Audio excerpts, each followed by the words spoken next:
Bonjour, donc dans cette vidéo je vous propose un exercice pour travailler les modules et leur interprétation géométrique en longueur.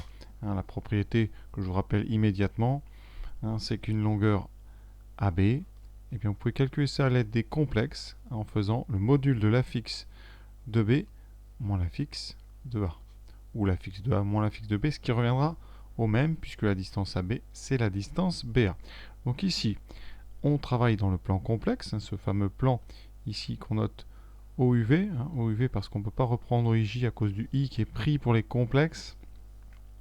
Ici on prend une unité graphique, ça a peu d'importance, mais voilà. Et on note I, le complexe de module 1 et d'argument pi sur 2. Tout simplement, c'est le nombre dont le carré vaut moins 1 et qui est dans le repère donc qui correspond à Z égale à I. Voilà, coordonnées 0. Et on considère 4 points ici. Donc le point A d'affixe petit a, le point B d'affixe petit b, comme ça on ne se mélange pas, vous voyez. Donc A c'est moins 2. Ensuite, petit b, enfin grand B, c'est son affixe, c'est 2 moins 2 i racine de 3.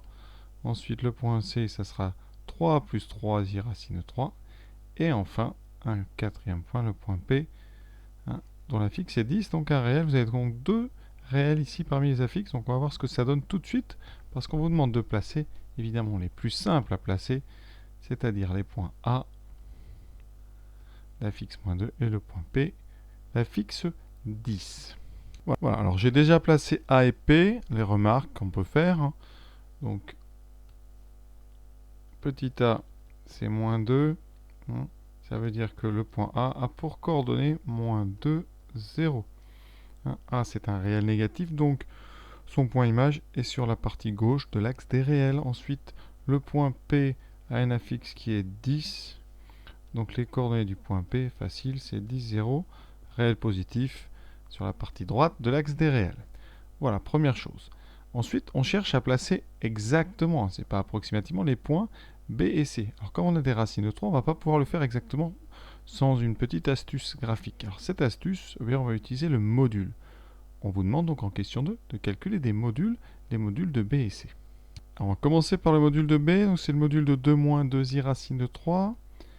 Donc racine carrée de la partie réelle au carré, donc 2 au carré 4, plus la partie imaginaire qui est moins 2 racine de 3, donc au carré c'est le carré de 2 racine de 3, donc 4 fois 3. 4 c'est le carré de 2 racine de 3, au carré ça donne 3.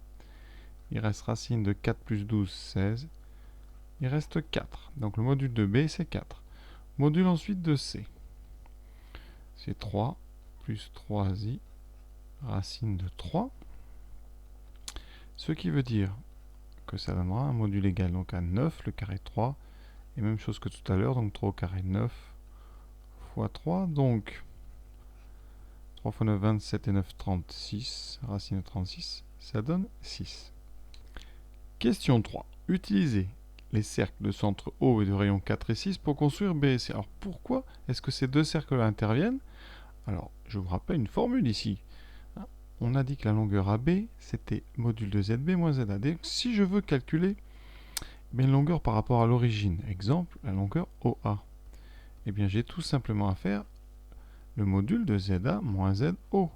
Mais ZO, vous savez, c'est 0. Donc la longueur OA, c'est tout simplement le module de ZA. Donc quand vous calculez un module, vous calculez sans vous en rendre compte la distance qui sépare votre point, c'est-à-dire le point image de votre complexe, et l'origine. Donc ici, le module de B, eh bien c'est tout simplement en distance la longueur OB. Et on vient de dire donc que la longueur OB, ça vaut 4. Comme OB vaut 4, eh bien le point B, comme donc module de B, c'est la longueur OB, ça vaut 4. On en conclut, on a donc que le point B, il appartient au cercle de centre O et de rayon 4. D'accord? Pour le point C, on a module de petit c qui vaut, eh bien c'est la longueur OC, et donc ça vaut 6.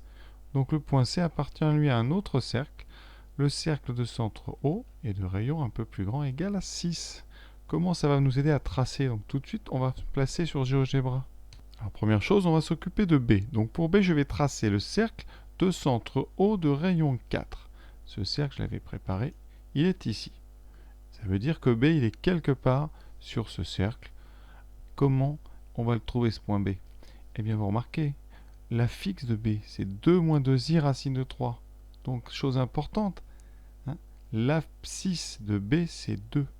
XB, c'est égal à 2. Donc, on va tracer quoi? Eh bien, la droite, ici, eh bien, qui passe par les abscisses 2. Donc, cette droite, c'est x égale 2. Je la trace, la voilà. Donc, où est le point B? Soit il est en haut, soit il est sur l'intersection du cercle et de cette droite. Comment on sait s'il est au-dessus ou en dessous? Eh bien, en deuxième chose, YB, il est négatif. Puisqu'YB, c'est moins 2 racine de 3. Donc la seule possibilité, vous voyez, c'est l'intersection qui est en dessous. Donc c'est ça qu'on explique sur sa copie. On dit qu'on fait l'intersection entre le cercle et la droite d'équation x égale 2 et qu'on prend l'intersection qui a une ordonnée négative. Et vous avez votre point B. Ensuite, pour le point C, c'est exactement le même raisonnement. Le point C appartient au cercle de rayon 6, ce cercle. Et son abscisse, c'est 3. Et son ordonnée, vous voyez, est positive. Donc le point C est sur la droite d'équation x égale 3, celle-ci. Et son ordonnée est positive, donc c'est le point qui est au-dessus. Donc je répète sur la feuille ici, XC c'est 3 et YC c'est positif. Donc votre point C, eh bien vous voyez, il va être en haut. C'est l'intersection du haut ici. Et on a réussi à tracer de façon exacte les points BC comme des intersections de droite et de cercle.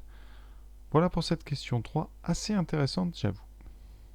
Dans la dernière question, on vous propose de montrer que le triangle BCP est équilatéral. Alors maintenant, on peut en parler puisqu'on l'a tracé. Enfin, en tout cas, on a placé les points B et C. Donc, je vais tracer ce triangle, le voici. Il est tout joli. Voilà. Et on va montrer qu'il est équilatéral. Effectivement, sur le dessin, on a l'air vraiment de voir un triangle équilatéral. Comment fait-on ça avec des complexes? Exactement comme on aurait fait avec des coordonnées. On va calculer des longueurs. Longueur complexe, c'est des modules qu'on va faire. Donc, quelle longueur va-t-on calculer? Eh bien, on va calculer la longueur BC, la longueur BP et la longueur CP ou PC, comme vous voulez. Donc, la longueur BC avec des complexes, ça sera le module de ZC moins ZB. Alors, ZC, donc c'est 3 plus 3i racine de 3. Vous voyez, on calcule les longueurs en ligne. Ça, c'est très pratique pour ça, les complexes. Et moins ZB, donc moins 2i racine de 3. On retient quoi? Donc, en développant, partie réelle, c'est 1. Ensuite, 3 et 2, 5. Donc, 3 plus 2, voilà. Donc, ça fait plus i, 5 racine de 3. On obtient donc formule racine carrée, donc de la partie réelle, 1 au carré, plus 25 fois le carré de racine de 3, 25 fois 3, ce qui fait racine de 76. Alors 76, c'est divisible par 4, puisque 76, c'est 4 fois comment? 4 fois 19, puisque 80, c'est 4 fois 20. On sort, il reste 2 racines de 19. Maintenant, on va calculer BP. BP, donc module de ZP moins ZB, ce qui donne donc 10 moins donc ZB, 2 moins I racine, il manque un 2, voilà. Ça me laisse donc 10 moins de 8, plus 2i racine de 3. On calcule en espérant que ça donne bien la même chose. Donc ça me donnera racine de 8 fois 8, 64, plus 4 fois donc 3, c'est-à-dire 2 au carré et racine de 3 au carré, 64 et 12. On a la chance, c'est 76, donc c'est bon.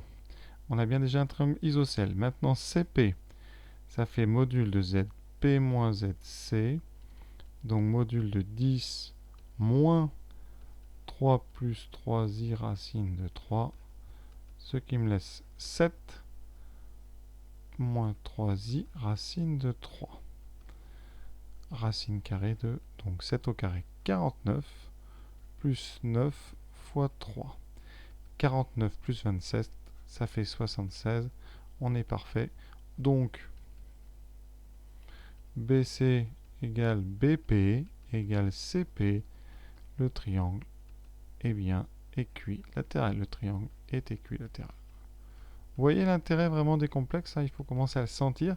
C'est cette capacité, cette possibilité qu'on a de calculer les longueurs en restant sur une même ligne. Il n'y a pas d'abscisse d'ordonnée, en fait, on a tout qui est mélangé. Et ça, c'est vraiment pratique, c'est sympa, c'est assez fluide à faire. Voilà, l'exercice est terminé, j'espère que ça vous a plu. Exercice très sympa, pas trop compliqué et assez instructif. À bientôt.